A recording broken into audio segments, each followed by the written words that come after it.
What's up guys? Ako nga pala si Harokim, 19 years old at samahan niyo ako sa kwento ng aking buhay.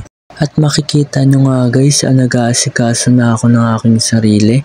Naligo na ako, nagbihis na ako at nag-skincare na ako. Nagpabango na rin ako guys, tapos bago ako umalis, binrush ko yung tsinelas ko. Ayun nga pala guys, naglalakad na ako papunta sa store ng ate ko. Binuksan ko na yung tindahan, tapos nakita ko yung pusa namin at nilabas ko na rin siya para hindi siya mangulit habang nag-aasikaso ako sa tindahan. At dito nga guys, makikita ninyo, nilinisan ko yung taya ng pusa namin.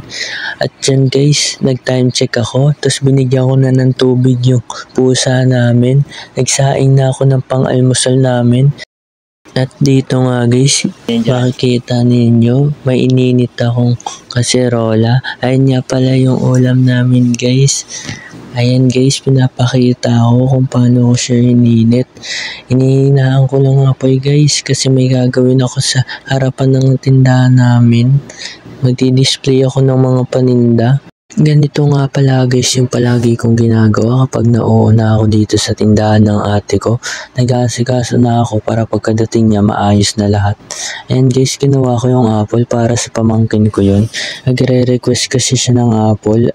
Hihiwain ko lang yun guys para pagkadating niya, kakainin niya na lang guys. And guys, naghiwa na ako ng kamatis. Pang-almusal namin, nilagay ko na yung tulingan na ininit ko kanina. Tapos guys, syempre tapos na tayo dito. Ayan o.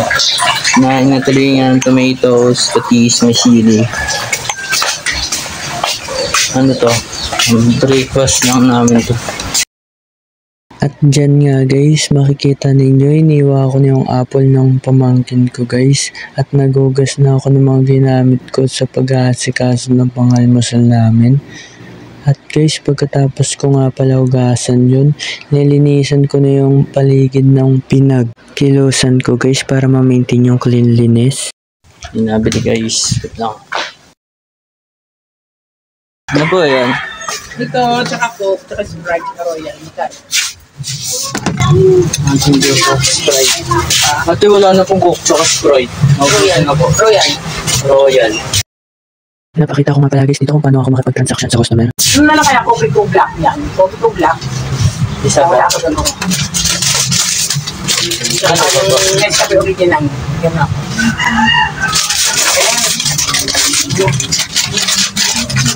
Lebron, yung kaning Lebron. Bourbon 89 po.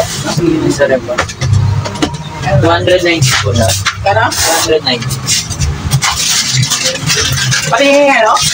290? Opo. Pati yung mabinyo? Po. Ay, hindi ko po. Ito pa po yung sabi ng mga video. Ah, okay. 31 po sabi.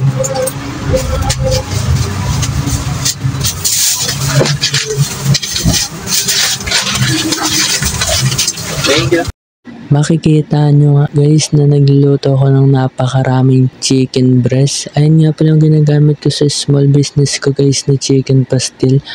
Ako nga lang pala ang nag-aasikaso sa lahat ng trabaho sa small business ko guys. Ganun talaga guys. Sa una, ikaw pa lang ang mag-aasikaso at mag-handle sa lahat.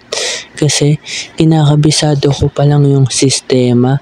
At para kapag nagkaroon ako ng katulong, ako na yung magtuturo sa kanila ng mga tamang proseso at mga tama nilang gagawin. Yung iba nga guys, hindi nakakapaniwala kapag tinatanong ako kung sino yung gumawa nito at sinasabi kong ako lang mag-isa. Guys, ang importante guys, may tiwala kayo sa kakayahan at sa sarili nyo. Ayun lang po unang-una yung kailangan guys para magawa nyo lahat ng mga gusto nyo. At guys, nakita nyo nga kung paano ko inimay ng mano-mano yung 15 kilos na chicken breast. Guys, kung akala nyo madali lang yun, nagkakamali po kayo. Kasi dito sa video naka-fast forward pero napakatagal ko po yung inansikaso.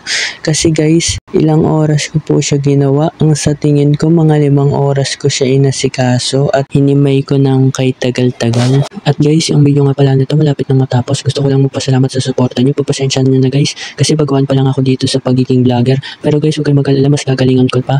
Hindi rin naman po magtatagal, makakabisado at matututunan ko kung paano gumawa ng mas magandang mga content.